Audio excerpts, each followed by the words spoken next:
cheep, you bang, cheep, cheep, bang, bang, wine, wine, wine, wine.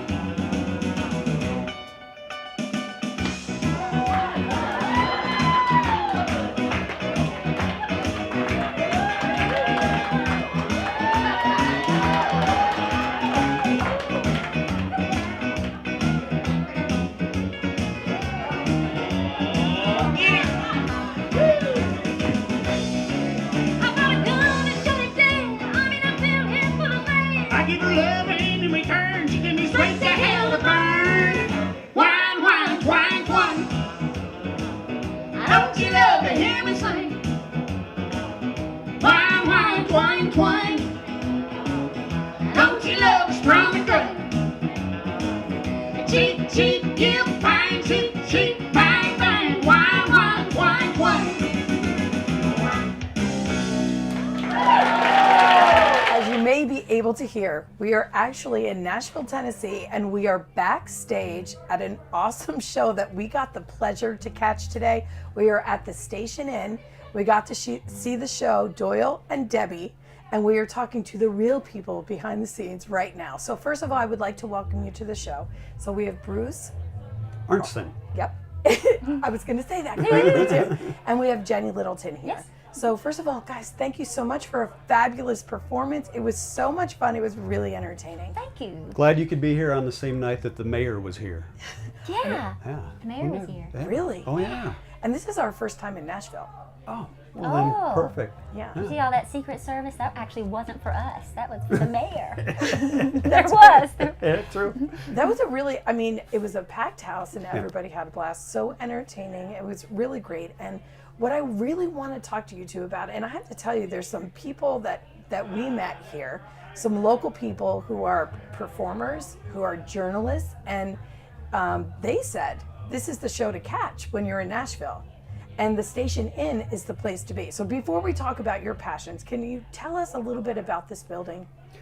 Yeah, it's known as a legendary bluegrass building. Probably the most famous bluegrass venue, which is a tiny little niche of music, but it is the kind of mecca of it. So this is where all the little bluegrass boys and girls aspire to play someday.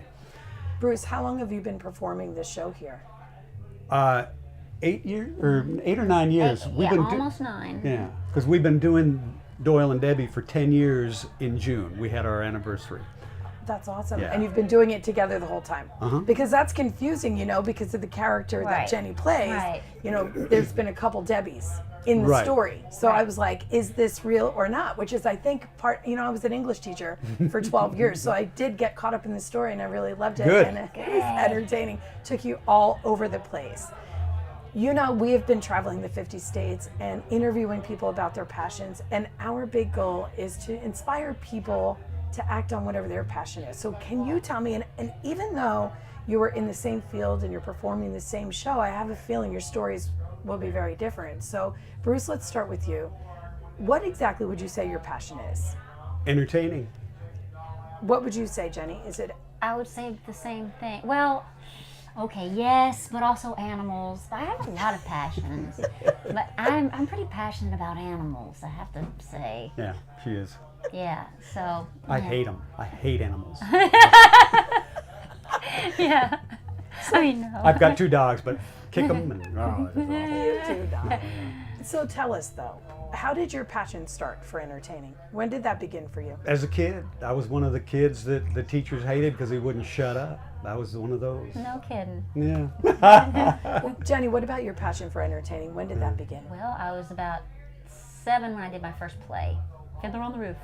And my mom asked me if I wanted to go audition for a play, and I really had never seen one or anything. And so I just kind of started out being that kid on stage that's kind of the prop, because I really wasn't very good and I was not charismatic. I was just kind of shy, standing in the background. But I learned by watching all those other people, and I loved it. I liked being around it. And so then years later, I meet Bruce, and he writes this really brilliant thing, and I get to play, you know, every week. I get to have fun. What was it like for you writing this, Bruce? Well, I wrote it with Jenny in mind, because we had worked together before. And You say that to all the Debbies. Now, how would you sum up this play, first of all, this show? it is a parody of the old guard duets that are kind of gone now, unfortunately, but Dolly and Porter Wagner, Dolly Parton, Tammy Wynette and George Jones. They are these iconic duos that the old guard country music used to have. And we both love that old stuff, and so we're well versed in it, and then it's also begging to be made fun of. So it's easy marks, but we try to keep it an homage as much as it is a skewering. And tell everybody exactly what you mean by that. What exactly are you making fun of?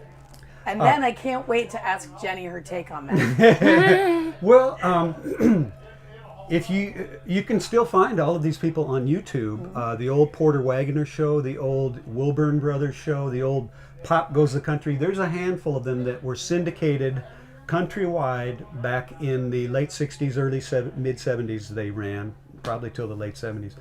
And it's kind of the last vestige of American vaudeville. And it just happened that it was in the South, it was in the country music realm. And so all of these people come from very humble beginnings, and their sense of show business is very quaint, old school, stilted somewhat.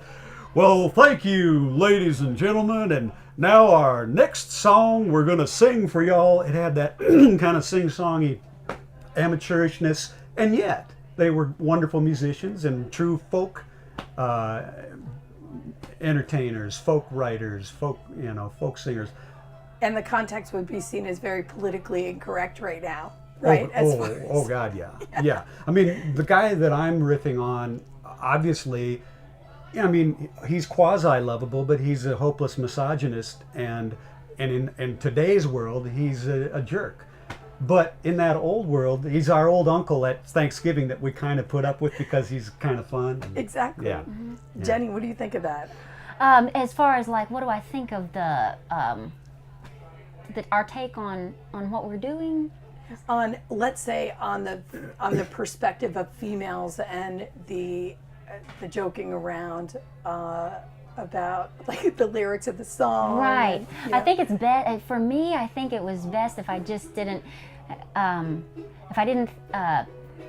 think too much about what she was singing, and because she doesn't think too much about what she's singing, because really her goal is to be a star, and she's got these 3 kids and she's unmarried, and then what was I gonna say? Well, she's kind of desperate. She's kind of desperate. So she's gonna overlook if she sees it's sexism. Yeah, but I think a lot of stuff just goes whoo right over it. So she sings with enthusiasm about things that are kind of like, but which is the humor in it. Yeah. Yeah, I think that's the humor and the reality. Mm-hmm. I think about the desperation and the want to be a star. I'm trying to play them as real people, even though it is so twisted, but trying to keep it honest, because I think there's a fine line with this show.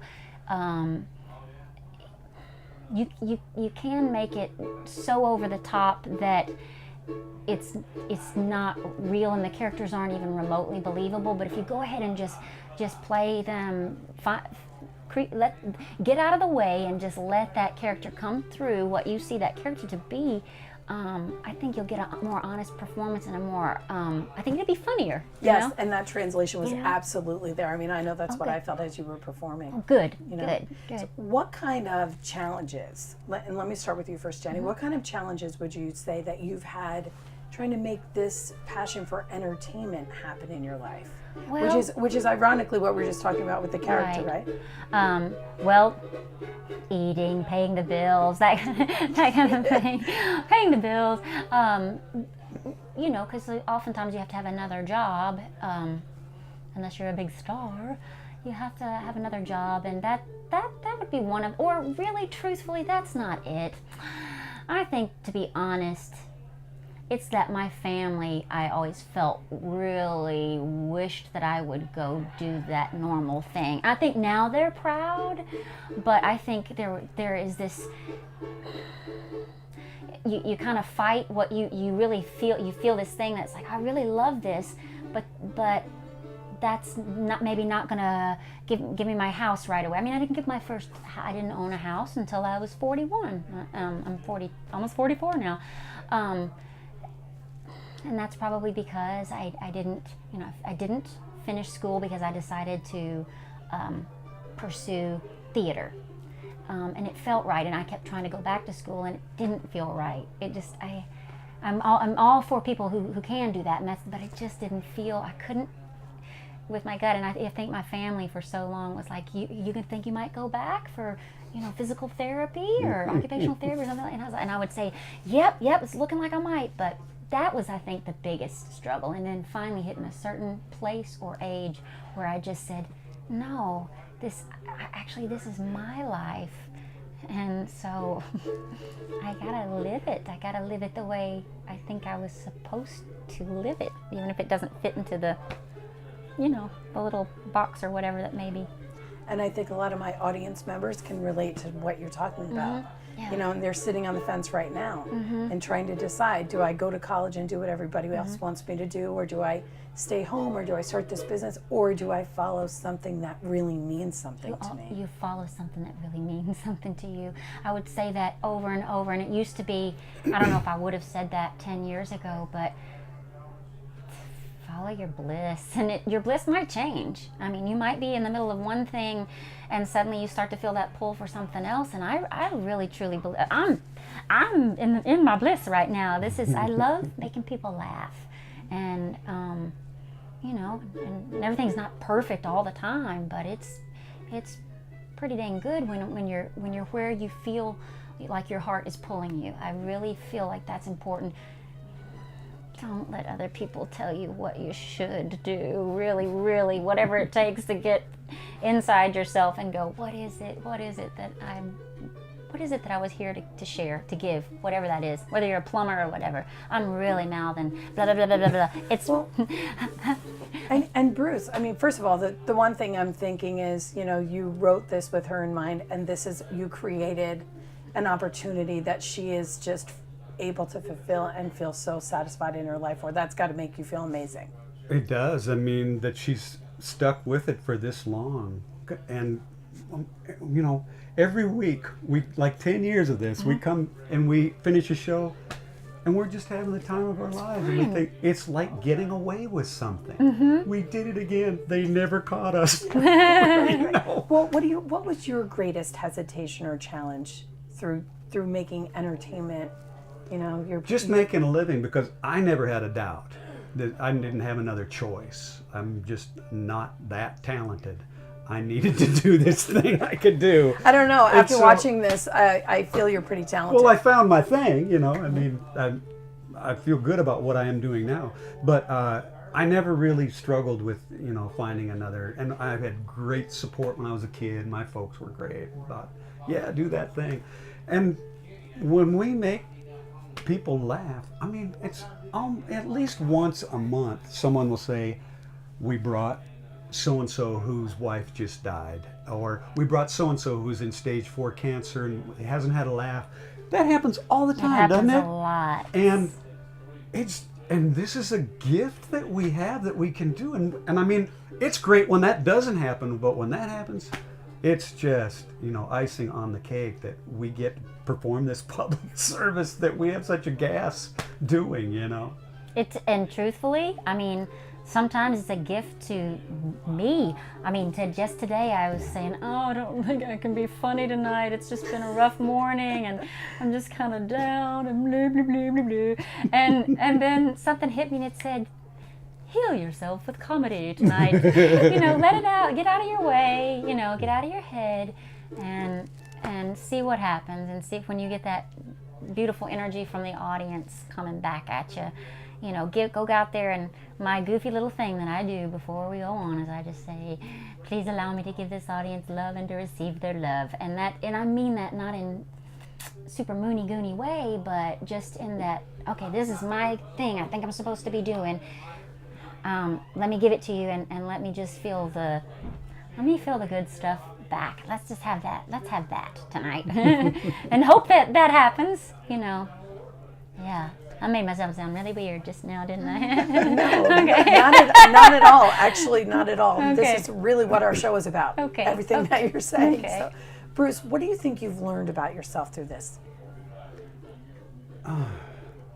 Well, I think I've been a writer for so long, and she's more the performer. She's an actor with actual range. Now, you are too silly. Well, I mean, but I'm not an actor. I don't go out and audition and do other roles. I write a role that I can do. You won the Jeff Award for Best Actor in a Musical. I won a Jeff Award. But I think because I'm a writer, I have an appreciation for even story structure and talking to the English teacher here. Those things are important to me, and I feel like it's fun that I can disguise a silly ass piece of work like this, but I can disguise all of the little nuts and bolts that I stuck in there as a writer, and it just looks like silly mayhem, which is all what it's supposed to look like. So I guess that makes me feel really good, as a craftsman. But really what I get out of this, we had no idea that this would go on this long. I mean, we just thought it was a lark, and if we could ever make it go for a couple of years, we'd be golden. And we just have the time of our lives, and I think that's the main thing now. Is I want to do this until I drop dead. As long as she's game, I want to keep doing it. Well, I think your audience feels that from you. Yeah. And so that it's just a cycle. It's just, and people come back over and over and over because they love it so much. They do. Jenny, what do you think you've learned about yourself through your journey in this entertainment industry and even in this role? Well, I think that it's valuable, that what I'm doing is valuable, and a lot of that comes from what he was saying about knowing that people saying, I really needed this tonight, and it's like, oh yes, this is a service, and I think we all have that, and I always say this, your plumber is just as valuable as you are, because you need that, you need him just as much as you need, your person winning the Oscar or whatever, so you're all on the same playing field. But I think just realizing that this is a service, I think, and it's valuable, and it's kind of right now this is what I'm supposed to be doing. I think I've learned that about myself, and I'm accepting that. And then there's all these other things that happen, I think, with a woman in this field. I mean, I've got what chest I have is all pushed up and in padding, and and then I watch over 10 years, it's like, okay, same costume, same wig, but I'm watching my face change, and and there's a little bit of that where I'm having to struggle with this is tough, and will I get to keep doing this show as that happens? But I think I worried about that a lot for a while. Now I'm relaxing into the fact that this is just one day at a time. You are who you are. Give what you've got, and stop worried about all that. Just this is what people are still accepting you as, this character. Keep doing it. Because if you believe, everybody else does. Right. That's what he said. That's what he said. That's exactly what you said. You said if you buy it, it's theater. If you buy it, everybody else. That's right. It's true. I believe too. I believe. What advice would you have for my audience about pursuing their passions? And I know you said some of that before, which was amazing. I would say, I think it's okay that if your passions change, or if you're not even quite sure, but go ahead and start to follow what you feel like. Just start there, and it's okay if that changes, whatever it is, if it's cooking, if it's carpentry, whatever it is, or I don't know if you're only dealing with artists or not. I'm not sure about any passion. Okay, yeah. So whatever that is, I think try not to waste time doubting it, though. Because life is short. For instance, the woman that used to run the door here was so passionate about music, and one of my dearest friends, our dear friend Anne, She died not quite a couple of years ago, and it was very sudden. We weren't expecting it, and but her whole philosophy, she went to the beach every chance she could. She loved music, and she would go hear music, and when she was dying, musicians from here would come to her house and play for her. I mean, it was really beautiful, but it was her going, you know, what are you doing? Don't waste time. You don't know how much time you've got. We don't know that. So go for it, you know. Go for it. That's me. Bruce, what about you? What advice would you give people about pursuing a passion? It helps to find a community that's doing something that you are pursuing. Just to find someone who knows more about it than you do, and and if you do that and work at it, the comfort will come, and the confidence will come, and then you just ride it. But it's very important to do the thing that you love, and you can figure out a way to pay the bills and make it work. But that first and foremost will keep you happier than the high-paying gig that has you miserable coming home every night. So we ain't got shit, but we're as happy as we can be. Yeah. I've got dogs and cats, though. Yeah. Nice closure. Brings it back to that other passion. Now, I know you guys are not in the heat of the moment on stage right now, but is there any sample from the show that you would like to share with my audience so they know how awesome this show is? I believe in the 3 R's. Okay, all right. Well, you have to explain then. Probably the biggest laugh line she has in the entire show is it's in that recitative for the children, and she goes, "I believe," and I'm sorry, Okay, I'm blowing your cover on this so one. The song that he's written called "For the Children" that we did tonight, Yes. which is, and then in that recitation, it's supposed to go, "I believe in the 3 R's. Our children are our future. We must teach them." And I blanked tonight for the first time ever on that and went, "I believe in the 3 R's. Our children are precious." I couldn't think of anything. I couldn't even think of an R word. I'm going to tell you, I did notice that. I was like, R, 1, 2. I tried to stay in character, and because it just was. I don't know where it went. I've never forgotten that line. I believe it because I think it's so funny. I believe in the 3 R's. Our children are our future. But that was an amazing part of the show, though, where though, like for me anyway, if this, I'm assuming this was the intention was, you were really struggling with something very, you know, being a mom and being a single parent, you know, and the lighter side, which really wasn't that light because an alcoholic drank half a bottle of Jack, right? Right. But it was the juxtaposition of that was perfect. You know, it was the juxtaposition of really sad and desperate, and then just it's hard not to laugh at somebody who is being funny on stage like that, like and just going and letting that build where it was hitting you more, and it just was such a nice mix. Are videos of country duos, and I love old country. That's kind of my thing. I love that. But there is a particular video of an old country duo, and he's drunk and probably coked up, I'm not sure. And you can tell she's just like, George and Tammy? yes. Yeah. I didn't know if I should say it or not. But I don't know what all's going on with him, but you know, he's amazing, but he was out of his mind on something. And you can tell she's trying to keep it together and hang on, and she's also trying to keep him on track. And so that's you know, that's our not dynamic. too far off from what the real thing. And Jenny, your voice is outstanding. I mean, outstanding. Just so beautiful. And Bruce, my favorite is when you do, what is that called? Doodle Billy. Doodle Billy. I ain't no homo, but man, you sure look good to me.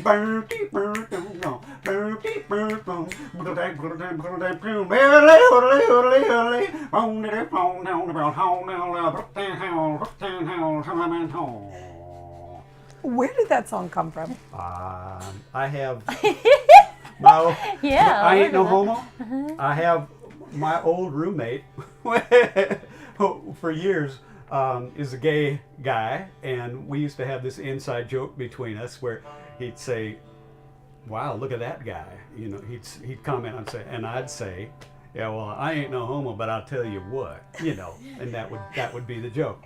And so I wrote it as an homage to our friendship, even though everybody takes it as this homophobic rant. Thank you so much for having us in your green room here. Thanks, Lynette. Thank you. Thank It's a you for pleasure. having me and my crew at your show. It was such an experience. Well, good luck with your project. It's Thank really you. exciting, and we'll be following you. Thank you so much. Right. Thank you. And I talk to you, and I talk to you, and I talk to you, and I talk to you, and we love, and we hate, and we demonstrate. We try to relate. This is my breakthrough. Whoa. Said now, this my breakthrough. Whoa. Oh man, this my breakthrough.